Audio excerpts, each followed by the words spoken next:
नमस्कार. आज आपल्यासोबत एक हायपर नॅशनलिस्ट अभिनेते आहेत. त्यांना आपण अनेक मराठी चित्रपट, हिंदी चित्रपट आणि सिरियल याच्या माध्यमातून आपण ओळखतोच. असे योगेश सोमण ज्यांचा नवीन आत्ता जो चित्रपट आला आपण सगळ्यांनी पाहिलाच असेल, उरी द सर्जिकल स्ट्राईक या नावाने. त्या चित्रपटाबद्दल थोडी आपण त्यांच्याकडून माहिती घेऊ, त्याबद्दल थोडं आपण त्यांच्याशी गप्पा मारू. तर आपण स्वागत करूया योगेश सोमण यांचं. नमस्कार. नमस्कार. सर, तुम्ही आता हा पिक्चर जो आलाय तो खूपच बॉक्स ऑफिस मध्ये माझा पर्सनल अनुभव असा आहे की लोकांनी अक्षरशः अनेक सीन्सच्या वेळी पण टाळ्या वाजवल्या. पिक्चर संपल्यानंतर जय हिंद वगैरे घोषणा सुद्धा झाल्या. तर हा जो तुमचा रोल होता तो एक म्हणजे अगदी नाव जरी ते नसलं तरी खूप एक ऍक्च्युअल जी व्यक्ती जिवंत आहे त्याचा रोल करायचा होता. तर काय विशेष मेहनत घ्यावी लागली असा रोल करण्यासाठी? पहिली गोष्ट म्हणजे जरी ऍक्च्युअल त्याच्याशी साधर्म्य असणारा चेहरा आणि असं सगळं मनोहर पर्रीकरांचं जरी असलं तरी चित्रपटातलं त्याचं नाव हे रवींद्र अग्निहोत्री असं आहे. त्यामुळं ती कॅरेक्टर आपण करतो असं कुठलंही बंधन माझ्या कामावरती किंवा अभिनयावर नव्हतं. मुळात माझ्या चेहऱ्यामुळेच मी या सिनेमासाठी सिलेक्ट गेलो. आदित्य धर यांनी काही माझं आधी खूप काम बघितलं होतं किंवा असं काही होतं अशातला काही भाग नव्हता. दृश्यमचे जे कास्टिंग डिरेक्टर होते विकी सिदाना म्हणून, ज्यांनी माझं त्यासाठी कास्टिंग केलेलं असल्यामुळे त्यांच्याकडच्या डाटामध्ये माझे सगळं मी केलेलं त्यावेळेची ऑडिशन, लुक टेस्ट वगैरे सगळं होतं.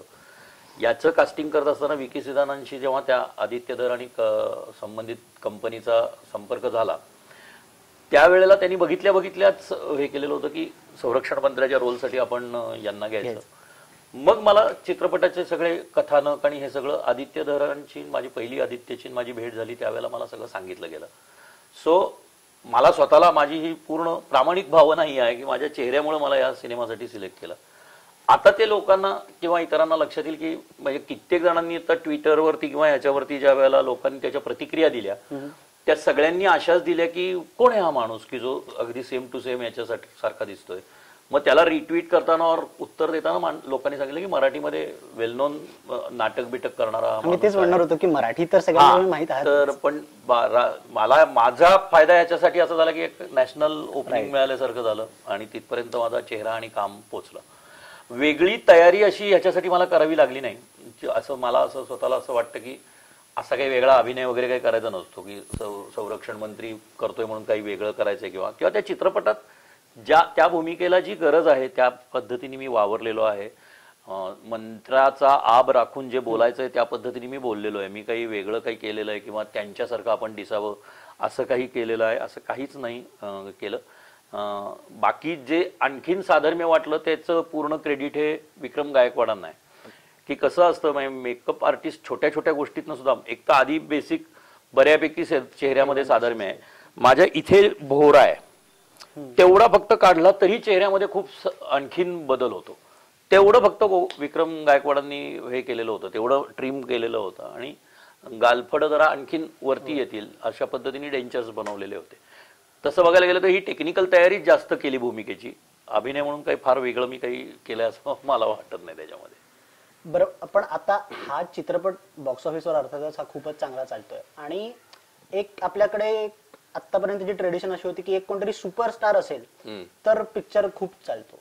पण ह्या पिक्चर मध्ये आपण पाहतोय की अभिनेते ज्याला खरोखर अभिनेते म्हणतात ते खूप आहेत पण सुपरस्टार कॅटेगरीतले नाहीये. पण तरी सुद्धा हा पिक्चर चाललाय. आणि हा प्रश्न विचारण्यामागे विचार असा आहे की हल्ली हा एक ट्रेंड दिसून येतोय की अनेक चित्रपट विदाऊट सो कॉल्ड सुपरस्टार पण खरे अभिनेते असलेले असा पिक्चर खूप चालतात. तर ह्या ट्रेंड बद्दल तुमचं काय मत आहे आणि स्पेशली हा पिक्चर?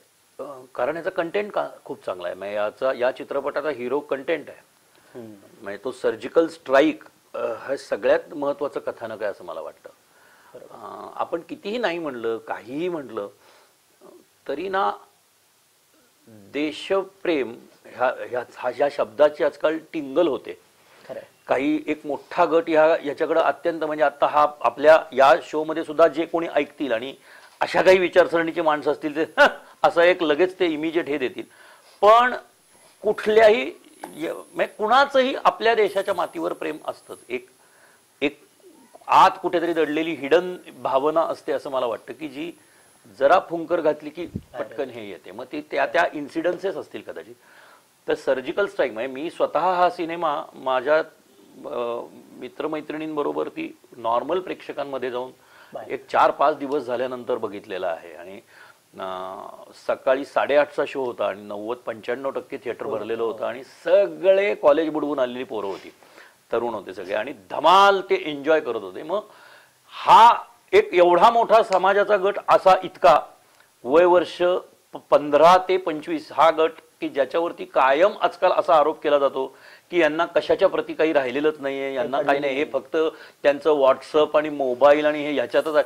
तर तो अख्खा गट तिथं जय हिंद घोषणा का देतोय? हा तर काही मोदींनी केलेला प्रचार नाहीये किंवा हा कोणी केलेला हा प्रचार नाहीये, तर ते समोर चाललेलं दृश्य बघूनच ते करतायत ना. याचाच अर्थ ती भावना प्रत्येकाच्या मनात असतेच.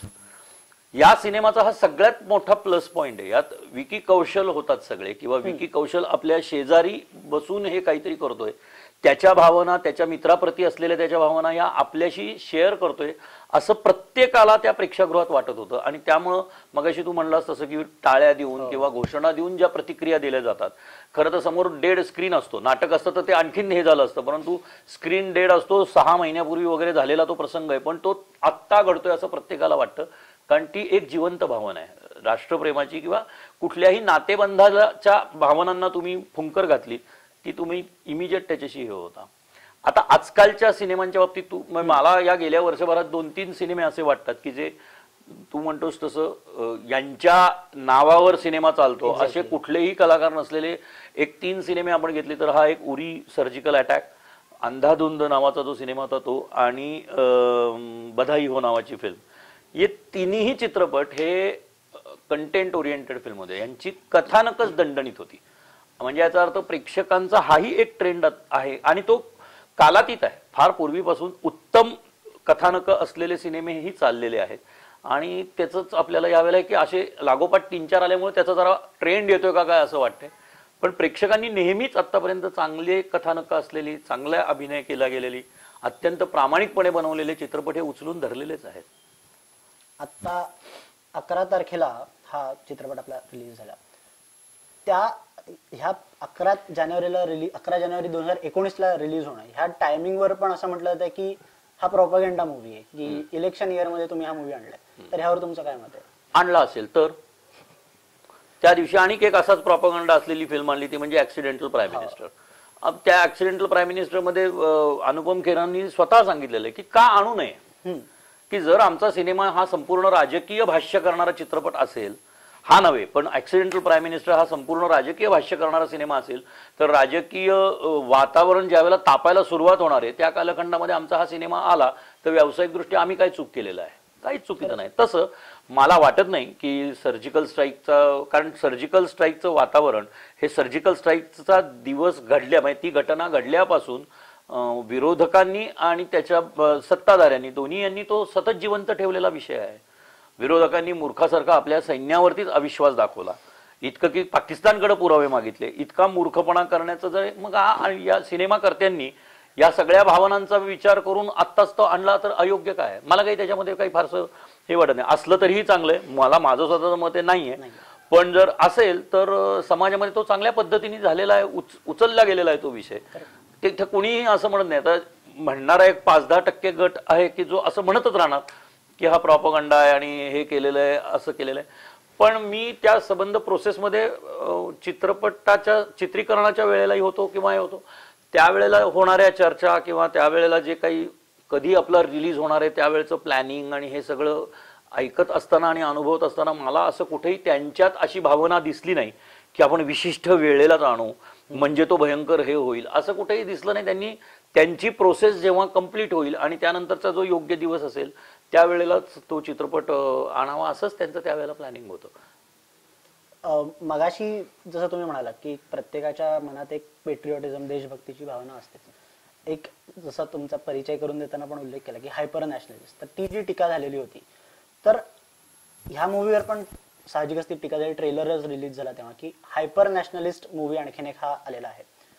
तर ही टीका करणारा जो एक विशिष्ट गट आहे त्याला ह्या पिक्चरचा जो कंटेंट आहे त्याच्यामुळे आणखीन म्हणजे त्यांना आणखीन टीका करायला थोडं साहित्य मिळेल का त्यांना हे उत्तर मिळेल?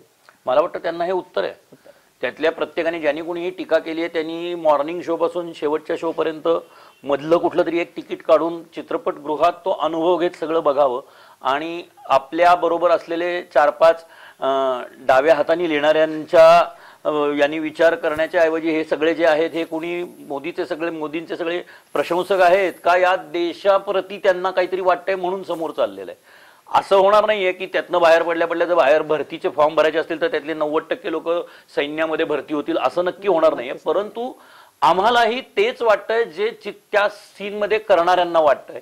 ही एक उत्स्फूर्त भावना आहे. ही काय वाईट काय आहे याच्यामध्ये? जे मी मागं एकदा म्हणलं या चित्रपटामध्ये अरे आज तक कितने लड़कियों के साथ सोया 350 नहीं यार 360 होंगे असं बोलणारा संजय दत्त नाही ना कुठेही. याच्यामध्ये हाऊस द जोश हाय सर असं म्हणणारा विकी कौशल आहे. यात वाईट काय आहे? आम्ही काय दाखवणार होतो या सिनेमामध्ये? मला वाटतं हे सरळ सरळ उत्तर आहे असं मला वाटतं. म्हणजे त्याच याच्यात अशी एक टीका केली होती की एक म्हणे म्हणजे तथाकथित जे स्वतःला इंटेलेक्च्युअल म्हणत आणि असं रिव्ह्यूज आणि प्रिव्ह्यूज देणारे जी एक जमात आहे त्यांचं असं म्हणणं होतं की पेट्रिओटिझमची एक लेवल असते आम्ही समजू शकतो पण हा जिंगोइझम मध्ये जातोय सिनेमा. तर त्याला तुम्ही काय त्यांना म्हणाल? नाही मला असं नाही वाटत. ही एक काय असतं माहितीये का ही झिंग असतेच देशप्रेमाची झिंग असते. माणसं जातील का उगीच स्वतः? मला सांगा ना या सिनेमात काल्पनिक भाग हा अगदी 10 किंवा 15%. आदित्य धरनी सर्जिकल स्ट्राईकचा संपूर्ण प्रत्येक पॉइंटचा अभ्यास करून पटकथा लिहिलेली आहे. त्याच्यामध्ये काल्पनिकता घातलेलीच आहे. त्याच्यामध्ये भावनांना काय म्हणतो आपण थोडे बांध फोडून हे करण्याचं हे घातले कारण तो चित्रपट बनवायचा नाही तर ती डॉक्युमेंटरी झाली असते.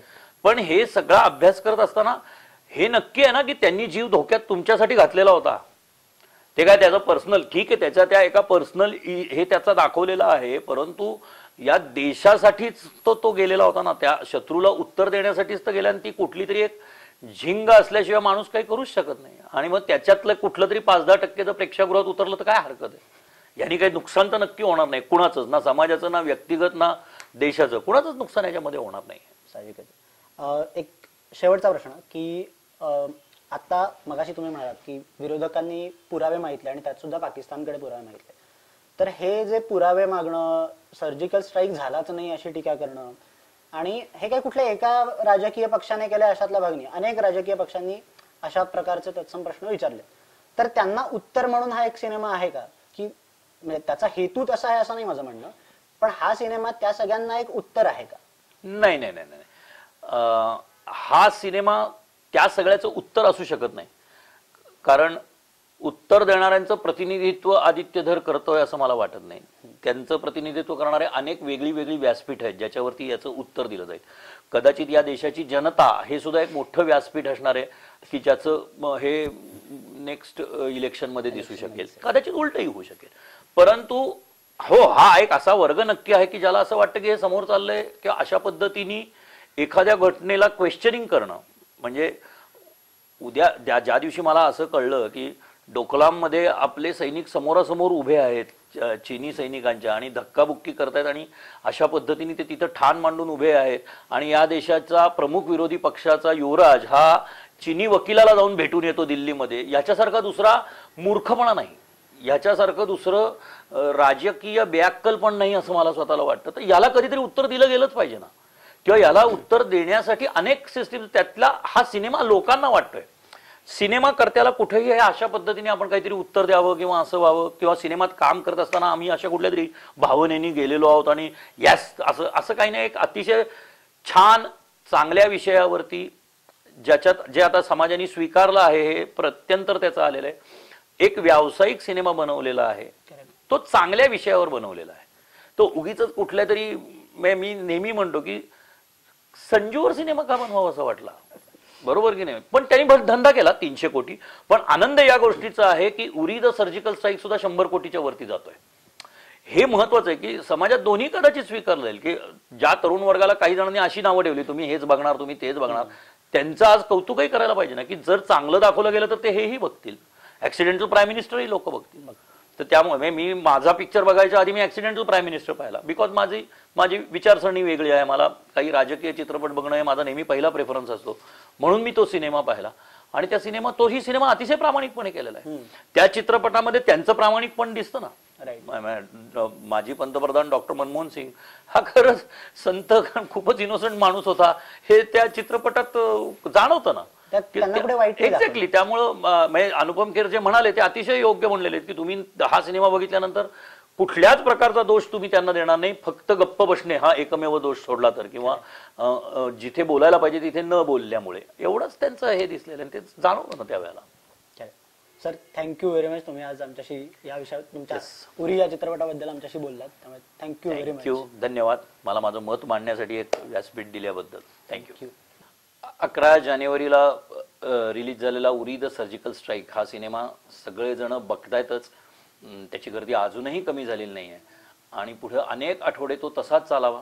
तुम्ही तुमच्या कुटुंबियांबरोबर मित्रपरिवाराबरोबर तो जास्तीत जास्त बघा, सगळ्यांनी बघा आणि त्याच्या प्रतिक्रिया एकमेकांना सांगा. नुसतं तो सिनेमा बघून तिथे घोषणा देण्यापेक्षा एकमेकांना सांगून तो जास्तीत जास्त लोकांपर्यंत चित्रपटगृहात जाऊन बघण्यासाठी लोकांना आवाहन करा, असं नम्र आवाहन. तुम्हाला हा व्हिडिओ आवडला असेल, अशा मुलाखती तुम्हाला आणखीन बघायच्या असतील तर आमच्या चॅनलला लाईक करा, शेअर करा आणि सबस्क्राईब करा. आमच्या चॅनलचं नाव आहे व्हॉट डू यू थिंक.